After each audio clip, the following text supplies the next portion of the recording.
Ramazan, mübarek bir ay. Rahmet, bereketke bay. Ramazan, mübarek bir ay. Rahmet, bereketke bay.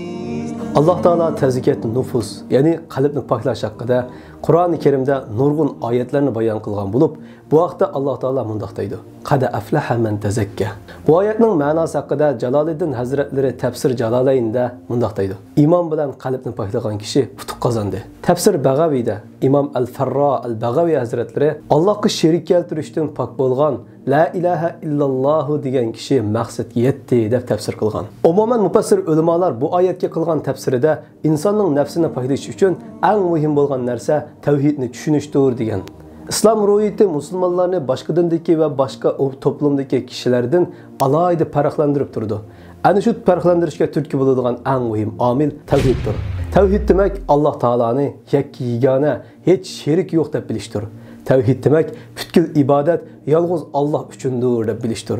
Tavhid demak yordam so'rash, iltijo qilish faqat Alloh uchun deb bilishdir. Tavhid butkul payg'ambarlarning da'vosi bo'lib, jumladan payg'ambarimiz Muhammad alayhisalomning qiyomat kunigacha bo'lgan butkul maxluqotlarga payg'ambar bo'lib avatilishidagi tub g'oya nishondir. Tavhidning g'oyasi bo'lsa, insonlarni o'zlari ijod qilib olgan moddiy yoki ma'naviy qulchilikdan ozod qilib, rahmatlarning egisi bo'lgan mehribon Allohga yuzlantirishdir. Shahodat keltirgan insonni erqi, millati, martabasi qandoq bo'lishidan qat'iy nazar, mayli dunyoning qaysi bir uchida bo'lsin, shu tavhid kalimasi bilan ularni qarindosh qilishdir. Dunyoda tinchlik, odillik ustiga qurilgan nizom barpo qilish, oxiratda bo'lsa abadiy bo'lgan ostidan o'stanglar eqib turadigan nozu ne'matlik jannatni ato qilishdir. Tavhid musulmonning hayotiga nurg'unlagan ta'sirlarni ko'rsatadi. Ularning qatoridan qalbning taskin tepishi. Kimiki qalbini Allohga bog'lagan bo'lsa, u dunyo va oxiratlik ishlarida lazzat tepib yashaydi.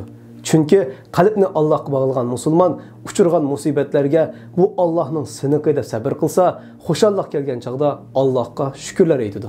Qalbi tavhid bilan bog'langan kishi har bir ishida Alloh meni ko'rib turadi deganni maqsad qiladi. Qalbi tavhidga bog'langan kishi shijoatlik, jasur bo'ladi.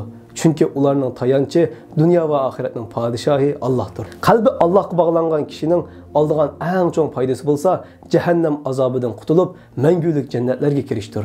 Alloh taolo mundaq deydi: "Iymon etgan va yaxshi amallarni qilganlar ana shu maxluqotlarning yaxshisidir."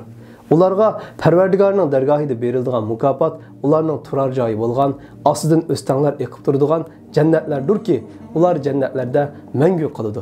Alloh ulardan rozi bo'ladi, ularmi Allohdan mamnun bo'ladi. Buningga Parvardigordan qo'rqqan odam erishidi. Qalbni Allohga bog'lashning natijasi mana shunday go'zal bo'ladi. Alloh taolo barchamizning tutgan ro'zlarimizni qabul qilsin. Dunyo va oxiratda baxt saodatli kishilardan qilsin. Kelgendur nusret, musulmonlar aziz bulgan aş ahiri, hemmisi rahmet, Rahmanımız razı bulgan aş.